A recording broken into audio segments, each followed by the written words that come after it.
Al-Imam Ibnu Qayyim rahimahullahu taala, "At-taqarrubu ila Allah bin nawafil ba'da al-fara'id.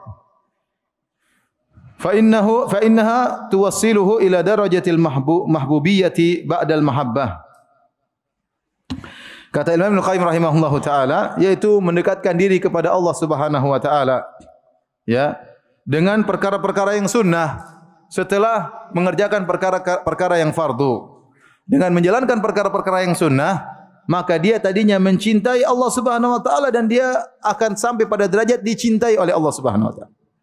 Ya, karena tidak semua orang yang mengaku cinta kepada Allah dia dicintai oleh Allah Subhanahu wa taala, belum tentu. Ya, tadi orang-orang Yahudi mengaku cinta kepada Allah, ternyata cinta mereka bertepuk sebelah tangan. Makanya Imam Ibnu Qayyim berkata, "Laisa sya'nu an tuhib wa inna ma sya'nu an tuhab." Bukan perkara intinya engkau mencintai, tapi apakah cintamu dibalas, itu yang sangat penting. Ya, percuma Anda ngaku-ngaku saya cinta kepada Allah, ternyata Allah tidak mencintai Anda. Nah, agar Anda mencapai beranjak dari derajat mencintai menjadi dicintai, maka perbanyaklah melakukan amalan-amalan sunnah. Dan ini Allah sebutkan dalam Al-Quran. Allah turunkan suatu ayat dalam surat Ali Imran yang disebut dengan ayatul mihnah, yaitu ayat ujian.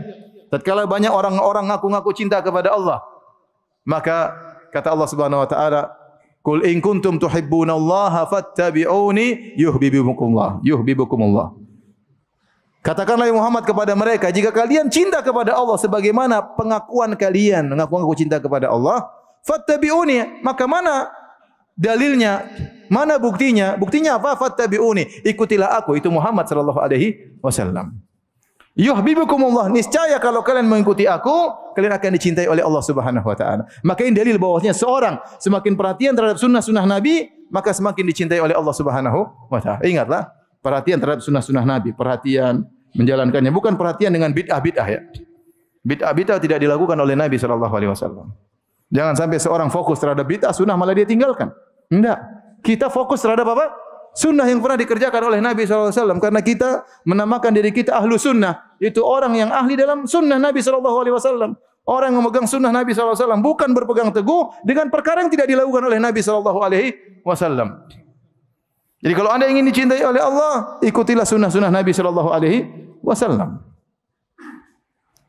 Itu ayat. Dalam hadis qudsi, dalam hadis wali yang masyhur, kata Allah Subhanahu wa taala, "Wala yazalu 'abdi yataqarrabu ilayya bin nawafil hatta uhibbah." Senantiasa ya, hambaku mendekatkan dirinya kepadaku dengan perkara-perkara yang sunnah sampai aku pun mencintainya. Sampai aku pun mencintainya. Ya.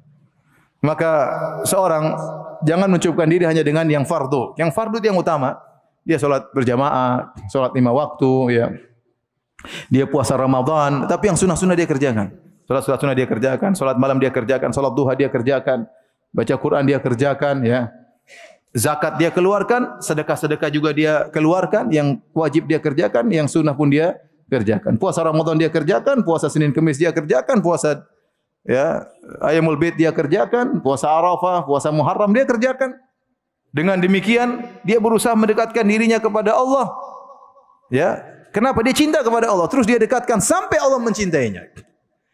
Sampai Allah mencintainya. Dan kalau Allah sudah mencintainya, apa kata Allah? Fa idza ahbabtuhu kuntu sam'ahu alladhi yasma'u bihi. Kalau aku sudah mencintainya, aku akan menjadi pendengarannya yang dia mendengar dengan pendengaran tersebut. Wa basarahu alladhi yubsiru bihi. Aku menjadi penglihatan yang dia melihat dengan penglihatan tersebut. Artinya apa kata para ulama? Allah beri taufik kepada dia. Allah tidak biarkan dia mendengar yang haram. Allah tidak biarkan dia melihat yang haram. Kenapa? Allah bimbing terus. Wa rijlahu lati yamshi 'alaiha, aku menjadi kakinya yang dia berjalan di atas kakinya tersebut. Wa jadahu lati yabtishu biha, aku menjadi tangannya yang dia memukul dengan tangannya tersebut. Dalam riwayat yang lain, wal qalbahu alladhi yaqilu bihi, aku menjadi hatinya yang dia berfikir dengan hatinya tersebut. Wa lisanahu alladhi yantiqu bihi, aku menjadi lisannya yang dia berbicara dengan lisannya tersebut. Sehingga kalau orang sudah dicintai oleh Allah, dia ngomongnya teratur. Tidak asal komentar, tidak asal nulis ngawur ya. Kemudian dia tidak melihat sembarangan. Setiap melihat yang haram dia selalu beristighfar, dia menjauh dari hal tersebut. Dia gelisah hatinya, mendengar yang haram dia gelisah. Ya, kenapa Allah bimbing dia? Ya. Dia tidak memikirkan yang macam-macam yang Allah tidak suka, maka Allah bimbing pemikirannya. Ini kalau sudah seorang dicintai oleh Allah Subhanahu wa taala. Taib. Jadi, ya, di antara hal yang bisa membuat seorang dicintai oleh Allah Subhanahu wa taala adalah melakukan sunnah-sunnah Nabi sallallahu alaihi wasallam. Bukan hanya yang wajib, bahkan yang sunnah-sunnah terus. Dia kerjakan agar dia dicintai oleh Allah Subhanahu wa taala. Dan saya katakan tadi ini di antara faedah kalau seorang sudah dicintai oleh Allah, maka dia akan dibimbing. Dia akan dibimbing oleh Allah dalam hadis Al-Wali tadi. Dibimbing oleh Allah. Penglihatannya dibimbing, pendengarnya dibimbing, komentarnya dibimbing, statusnya dibimbing. Enggak sembarang bikin status ya. Postingannya tidak sembarang bikin apa? Postingan. Kenapa? Dibimbing oleh Allah Subhanahu wa taala.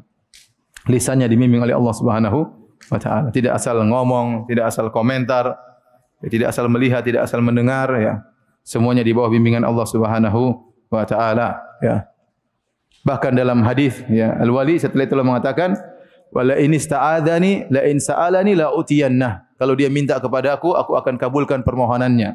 "Wala in ista'adzabi la u'idzannahu." Kalau dia berlindung denganku, aku akan melindunginya.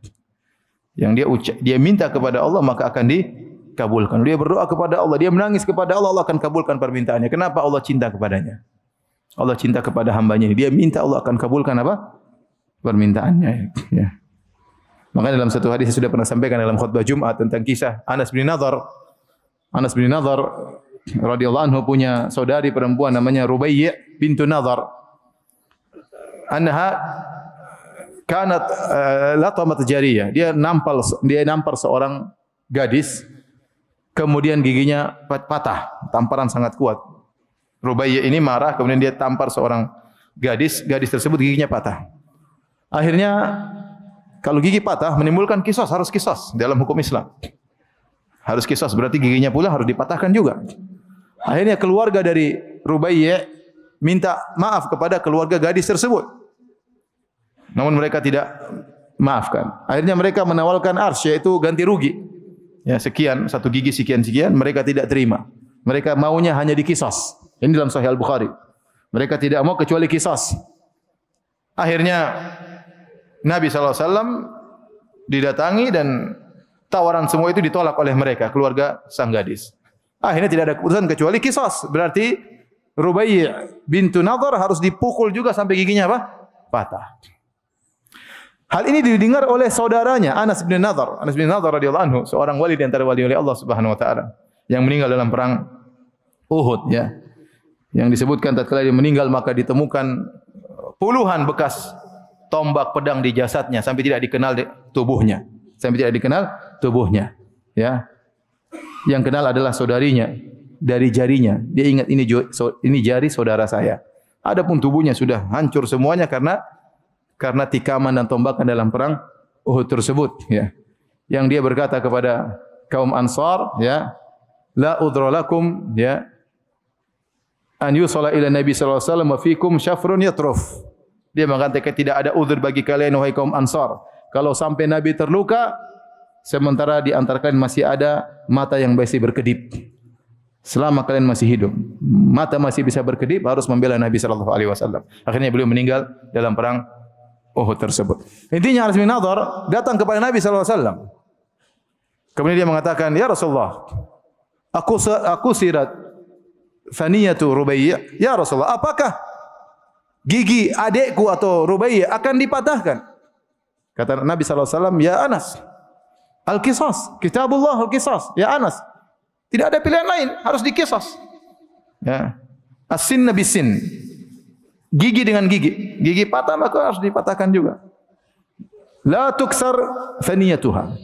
Anas mengatakan, "Wallahi," kata dia, demi Allah, gigi adikku tidak akan dipatahkan. Masya-Allah, dia bersumpah.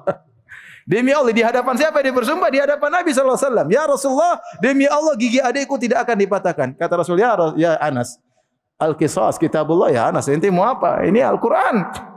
Subhanallah. Dia bersumpah, setelah dia bersumpah tiba-tiba keluarga dari gadis tersebut memaafkan. Subhanallah. Tiba-tiba keluarga dari gadis tersebut yang tadinya bersikeras untuk mengkisos, tiba-tiba memaafkan. Kemudian Nabi sallallahu alaihi wasallam berkomentar dan mengatakan, "Inna min ibadillah man law aqsama 'ala Allah la abarrahu." Sungguh di antara hamba-hamba Allah, kalau ada yang bersumpah, Allah akan kabulkan sumpahnya. Di antaranya siapa? Anas bin Nadhr. Demi Allah tidak akan dipatahkan giginya. Ternyata Allah kabulkan. Kenapa? Dia wali Allah. Sebagian kita sumpah bolak-balik. Demi Allah pasti menang, ternyata kalah. Misalnya.